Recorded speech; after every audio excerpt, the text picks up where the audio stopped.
This is Cathee Courter. Many people are finding the old paradigm of human domination on our planet to be not very meaningful and no fun. But the thought of conscious love between all beings gives us a warm sense of belonging and great purpose. We invite you to join in this paradigm shift by deepening your relationship with a flower almost everybody loves, Daisy. She and I have a beautiful relationship that grows every time we're together. I take photos of her, admiring her physical body, and gently touch her. As I relax into our relationship, she shares her thoughts with me and I record her words. She speaks to me both as the individual plant before me and the soul of her species. You'll see my pictures of her and hear her perspectives through my voice as I recount one of our conversations. Now, obviously, Daisy doesn't have eyes or ears. To connect with her, I go to the place within myself where we're one in our relationship. Let these sight and sound vestiges of the love she and I treasure lure you into being more in love with Daisy. Your relationship feels different than mine, of course, but I hope you can find the place in yourself where loving a flower as an equal consciousness seems like the most natural thing in the world to do. So let's begin. Feel your body where it has contact with your chair or the floor. Imagine that there's a daisy growing beside you. What might you feel like to her? How relaxed are you right now?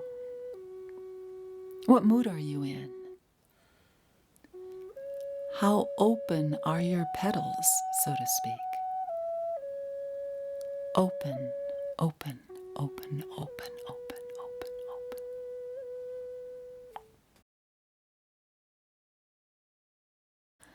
This is Daisy.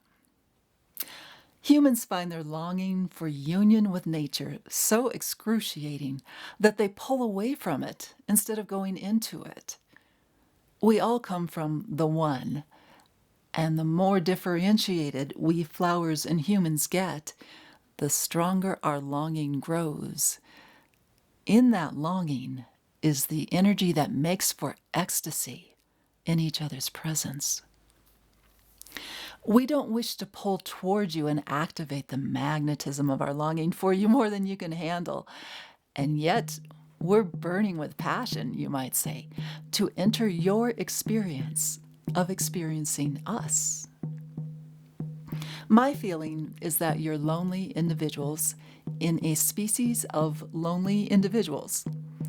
It's made you restless, and this is why you think you're evolving more than all the other creatures on Earth, including flowers. Your mobility orients you. You've developed sense organs that focus you differently from the way we flowers experience and perceive. And now you've taken them to the extent where you silly people say that anything you can't touch, see, hear, taste, or smell doesn't exist. You're stuck on the outer boundary of things only as you perceive them. And obviously, you're missing out on 99.9999% of what you could enjoy communing with.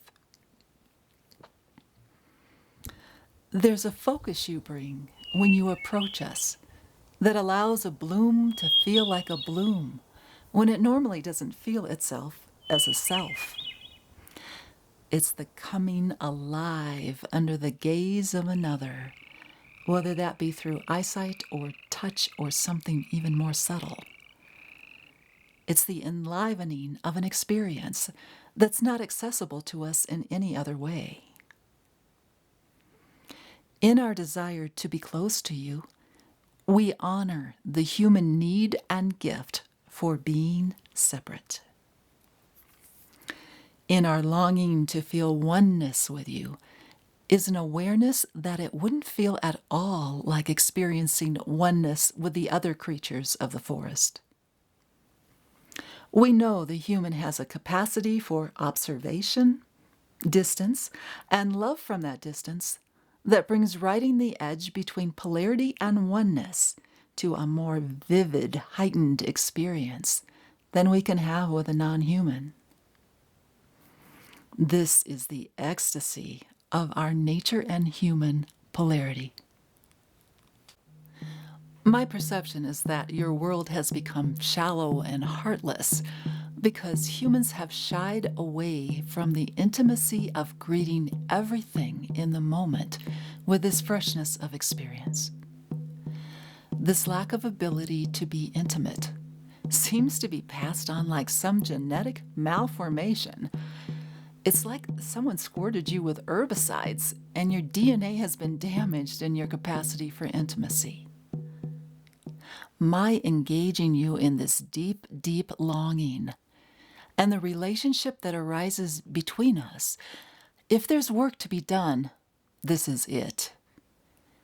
This is the work that will make life possible on this planet for future generations of daisies and humans. We don't want to go on without you. We don't want to live in a world without humans. It isn't just that your species has developed a tremendous amount of power to wipe us out, whether through herbicides or nuclear bombs or whatnot. What's most scary to us is that humans have developed the ability to shut out from their hearts the belief in their capacity for relationship and love with anything but other humans. I can see you get hung up on, how can I make money to survive? I want to tell you, your survival is exactly the same as my survival. We're both part of the universe. We're both dependent on sun, rain, and nourishing soil equally. And the sun and rain want to shine and fall on you as much as they do on me. If you really knew that in your heart, I feel this whole survival fear complex would just slough off of you. I hope that will happen because it keeps you from loving me in the moment. It's like a film over your eyes that holds back part of your energy for the future and doesn't trust this moment as being enough that will give rise to new moments. It's part of the darkness around you, the haze, the murkiness, that we would love to help clean up in you if you would let us. We mean doing deep work on that. We mean, in some ways, lifting that from you. So just say yes, yes, yes, and we will help you.